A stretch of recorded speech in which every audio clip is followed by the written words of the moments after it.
Mesdames, messieurs, bonsoir, j'espère que vous allez bien. On se retrouve pour un tuto pour les débutants, pour Farming Simulator 25. Et bien sûr, aujourd'hui, nous allons récolter le riz. Mais avant ça, je vais vous faire un petit retour en arrière sur le tuto mission que je vous ai fait tantôt. Il y a une information que je vous avais pas dit, que je vous redis maintenant. Parce que les pro farming m'ont signalé que j'avais oublié de vous donner une information. Et ils avaient tout à fait raison. C'est dans les missions, quand vous avez deux missions de binage, comme ici, ou deux missions identiques et vous avez besoin du même matériel, vous pouvez économiser la location. Par exemple, vous pouvez louer le matériel de la première, accepter la mission de la deuxième et faire les deux champs avec le matériel, bien sûr, de la première mission. Et à la fin, vous pourrez accepter les deux et vous aurez économisé les coûts de location. Voilà pour la petite info.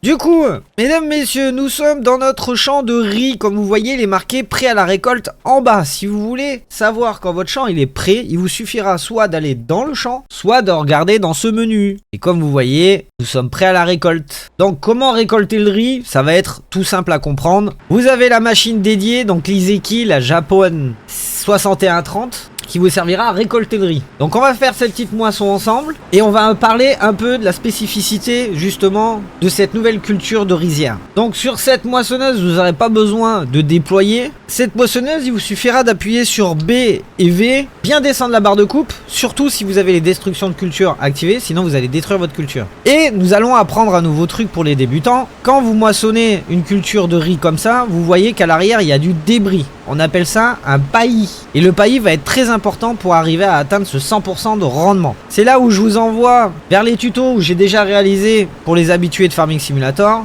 Donc au-dessus de moi, il y a une petite fiche qui s'affiche. Mettez la vidéo en favori et vous allez vous rendre compte que il va falloir que vous compreniez bien le système de paillis. Donc quand on récolte le riz, vous voyez que le paillis se pose au sol. Vous pouvez retrouver bien sûr cette information dans le panel et à l'endroit où c'est marqué paillis installé. Petite subtilité du riz, à chaque fois que vous allez poser le paillis, vous allez poser aussi une couche d'engrais. Donc on va récolter notre champ tranquillement, on va faire le détourage, après je laisserai l'ouvrier prendre le relais et je vais vous donner d'autres informations dessus. Donc si vous voulez bien disposer votre paillis, donc vos petits débris en dessous, il va falloir vraiment que vous poussiez le vis à poser du débris vraiment partout au sol. Donc regardez là, je m'arrête pas, je continue pour vraiment le disposer partout au sol. C'est 3% de rendement supplémentaire si vous le faites correctement, donc je vous invite vraiment à faire attention à ce que vous faites et à vraiment bien faire le paillis sur tout le champ. De toute manière, après cette vidéo, vous allez aller voir le paillis, comment ça fonctionne et vous allez tout comprendre dessus. J'aurai pas besoin de revenir dessus, je pense. Donc on récolte quand même à 8 km/h,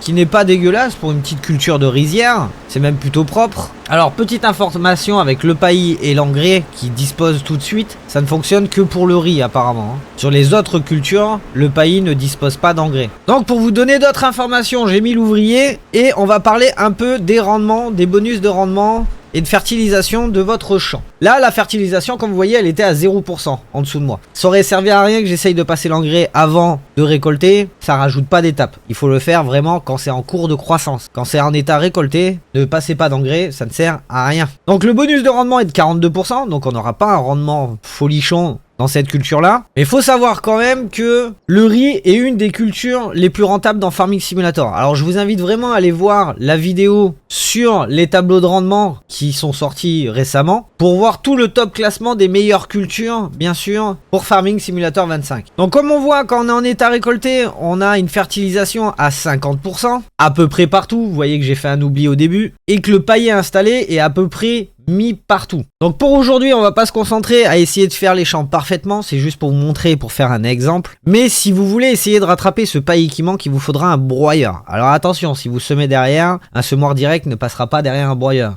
Il faudra retravailler le sol. Ce qui tombe bien, on a un cultivateur à la maison. Moi, ce que je vais faire là, dans cet exemple, en tuto débutant, c'est que je vais vous expliquer les travails de sol au niveau des cultures. Pour pas me pénaliser avec, bien sûr, le fait que j'ai besoin du tracteur pour travailler, j'aurais pu acheter tout à fait une benne pour dire de pouvoir m'occuper, bien sûr, de la récolte du riz. On a un petit camion de fourni avec. Je vous conseille de le mettre sur le bord. Quand l'ouvrier sera à 80%, ça va me le marquer en haut et on ira le vider. Donc, je vais prendre mon petit tracteur. On va décrocher la tonne à eau et nous allons prendre notre cultivateur. Donc nous allons cultiver notre premier champ. Donc on appuie sur V, ça descend bien sûr le cultivateur, on avance et ça va cultiver notre champ. Donc si vous avez envie de voir les différents travaux de sol que vous avez aller bien sûr sur Farming Simulator avec les différents types de machines que vous retrouverez dans Travail de sol qui est ici. La différence entre la charrue, le cultivateur, le déchômeur, la herse rotative, la sous-soleuse. Alors le broyeur, c'est vraiment que pour le paillis. La machine à bêcher et bien sûr ramasser les cailloux. Mais pour les ramassages de cailloux, on en parlera plus tard. Cela, comme vous voyez, je ne lève pas de cailloux. Donc on aura le temps de revenir sur le sujet. Donc bien sûr, travailler avec un ouvrier dans le champ, ça veut dire qu'il y a de fortes chances qu'à un moment donné, vous l'emmerdiez et d'être embêté et de ne pas pouvoir passer. Il faut savoir que l'ouvrier va s'arrêter. Ne laissez pas de tracteur dans vos champs ou de matériel qui pourrait gêner la conduite des ouvriers, bien sûr. Donc, j'ai fait mon détourage. Il faut savoir quand vous faites de la façon que vous voulez, soit vous faites le détourage en premier et vous faites le milieu en dernier, soit vous faites 2 détourages pour vous laisser de la place pour manœuvrer et vous faites le milieu, soit vous commencez par le milieu et vous faites vos manœuvres et à la fin vous ferez vos détourages. Il faut savoir qu'en IRL, le détourage normalement se fait en dernier. C'est pour éviter de retasser le sol. Vu qu'on a travaillé le sol, il est un peu plus meuble et pour éviter de retasser ce sol là qu'on vient de retravailler, du coup on passe à la fin pour faire les fourrières. Donc si vous vous approchez avec une benne bien sûr devant votre ouvrier, vous allez voir que il déploie la buse et vous allez pouvoir vider dedans. Plutôt pratique si vous n'avez pas envie qu'il s'arrête au niveau du travail. Petite subtilité, c'est que quand il arrive en bout de ligne et vous êtes en train de vider, il va s'arrêter pour finir le vidage. Et après il va tourner et c'est là où c'est un chouille compliqué parce que il peut vous rentrer dedans. Si vous n'êtes pas du bon côté de la machine, vous pourrez pas vider bien sûr. Voilà, je vous montre. Mais là, il l'a déployé à droite et c'est pas un déploiement à gauche. Donc ça ne marchera pas quoi. Là, il a fini le champ, donc il a arrêté le moteur. L'ouvrier est parti, du coup il n'y a plus personne dans la benne. Il va falloir remonter bien sûr dans les ikis, appuyer sur O pour déployer la buse et se repositionner pour vider dedans. Il restait pas grand chose, il restait 14 litres. On rappuie sur O, ça range la buse et après on peut aller ranger la machine. Petit conseil d'habitude à prendre dans Farming pour éviter les pannes un peu régulières, style les pannes de gasoil. Quand vous avez fini une activité et vous êtes au retour à la maison pour ranger le matériel, appuyez sur R quand vous êtes à côté de la cuve, remplira simplement le carburant dans la machine. Pareil, il nous manquerait peut-être un petit Karcher. Donc ce que je vais faire, c'est que je vais acheter un Karcher pour nettoyer la machine. Parce que oui, la machine, elle est bien dégueulasse. Vous voyez, vous avez travaillé avec, elle se salit. Après, c'est au confort de chacun. Ceux qui veulent nettoyer, nettoieront. Ceux qui veulent pas nettoyer, nettoieront pas. Donc bien évidemment, vous allez dans le menu que je vous ai montré dans la précédente vidéo. Vous allez chercher Karcher. Vous posez votre petit Karcher là où vous voulez. Vous pouvez déplacer votre Karcher en appuyant sur E. Vous pouvez le conduire comme vous le sentez. Il n'y a pas de souci. S'il vous gêne, vous pouvez tout à fait le déplacer. Moi, j'aimerais qu'il soit ici. Si on veut prendre la lance, on appuie sur R. On vise un peu l'Iziki. Alors si vous ne bougez pas, ça lavera aussi le tracteur. Hein. Vous n'êtes pas obligé de secouer dans tous les sens pour arriver à laver votre matériel. Vraiment. Vous revenez vers le Karcher pour enlever la lance. Vous appuyez sur R. C'est terminé. Quand vous êtes à côté des véhicules, vous avez un menu en bas. Le menu en bas, en fait, vous rappelle le litrage de gasoil qu'il y a dedans. Alors, le fluide d'échappement diesel, voilà, rentrez pas trop dans le détail, c'est 10 litres. Dégâts, 12%. Et les dégâts vont être importants à gérer. Pourquoi ? Il faut savoir que sur tout type de machine, les dégâts ont une importance assez variable et assez importante. Par exemple, sur les moissonneuses, donc comme la Iziki là, les 12% vont vous faire perdre un peu en rendement et en vitesse. Donc ça veut dire qu'elle va récolter moins bien et moins vite. Sur les équipements de travail de sol, comme vous voyez en bas, c'est marqué dégâts à 13%. Ça va juste vous faire perdre un chouille de vitesse. Attention, sur les véhicules, ça fait perdre puissance et vitesse. Très important de le savoir. J'ai lancé l'ouvrier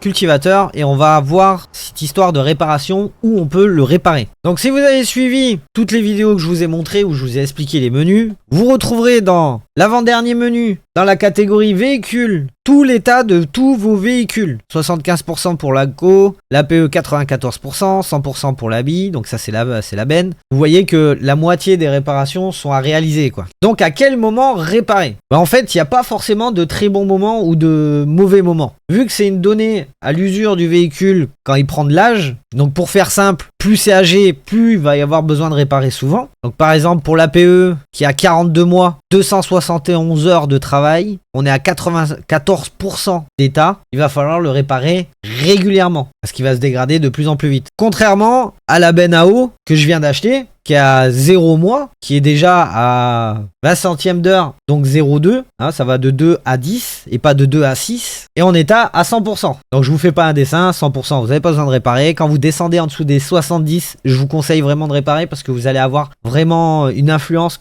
qui va commencer à être importante. Je connais certains qui descendent jusqu'à 0. Hein. Mais pour les moissonneuses, descendez pas en dessous vraiment de 70, ça vous fera éviter de perdre en rendement. Pour tout ce qui est matériel de sol, vous pouvez vous permettre de descendre jusqu'à 50%, c'est pas très influent hormis sur la vitesse. Sur les semoirs, c'est pareil, et ça on reverra ça plus tard quand on sera dans la catégorie semoir. Je vous en parlerai un peu plus en détail, ça dépend quel type de semoir. Mais dites-vous que pour tout le reste du matériel hormis moissonneuse, c'est 50% et les moissonneuses 70% maximum. Comme vous voyez, on peut pas réparer de ce menu là. Donc on est retourné au magasin et vous aurez une zone de réparation. La zone de réparation pour la map japonaise, elle est ici. Pour la map américaine, vous êtes dans le U des grands bâtiments où il y a le magasin. Le U à droite, il y aura le bâtiment de réparation. Il est un peu chiant à trouver parce qu'il est vachement reculé par rapport au magasin normal. Quand vous atterrissez devant la porte du magasin en américaine, il sera derrière vous, le bâtiment avec des portes vertes. Je le précise parce qu'il y en a plein qui m'ont posé la question où il était. Et même moi, j'ai cherché la première fois que je suis tombé sur la carte. Bien sûr, s'il faut revenir à chaque fois avec tout le matériel pour le réparer ici, c'est un peu contraignant. Il y a une solution à ça. Donc, on est de retour dans la ferme. Et bien sûr, on va pouvoir acheter un bâtiment pour réparer nos véhicules. Donc, toujours dans la catégorie outils, vous allez retrouver l'atelier. L'atelier sert bien sûr à réparer vos véhicules. Donc on va essayer de le poser à un endroit qui gêne pas trop. Comme vous voyez, le bâtiment prend assez d'ampleur quand même. Donc moi j'aurais bien essayé de le poser soit dans cette zone ici, pour être pas dégueulasse, mais les deux cabanes me gênent, soit ici, mais devant la maison, même s'il marque la zone est interdite, si j'appuie sur B, vous voyez que ça me le donne pas quand même. Donc ce que je vais faire, c'est que je vais essayer d'enlever ces deux cabanes là pour mettre le bâtiment de réparation ici. Donc comment je fais? Je clique dessus. Et je fais bien sûr vendre l'abri de jardin en tôle. Ça me rapportera de l'argent. 2500 €, c'est vendu. Je vais vendre aussi l'abri de jardin en tôle, le deuxième. Hop, j'ai la place. Maintenant, il n'y a plus qu'à poser mon bâtiment. Comme vous voyez, si je le mets à ras, un peu plus à droite, il me marque l'objet chevauche un autre objet. Ce que je vais faire, c'est que je vais appuyer sur B et je vais le placer. Et notre bâtiment sera placé sans avoir fait trop de dégâts dans la déformation de terrain. Alors faites attention quand vous posez un objet à la déformation de terrain, c'est très important parce que si vous le posez, vous déformez le terrain et que vous le supprimez, vous essayez de le reposer correct, ça va être encore pire. Il va falloir retravailler un peu le sol avant, donc faire du mode paysage, et ça on le verra dans un prochain tuto, pour arriver à le replacer correctement. Donc on va se mettre devant la zone de réparation et nous allons aller vers cette clé qui va nous servir à réparer en appuyant sur R.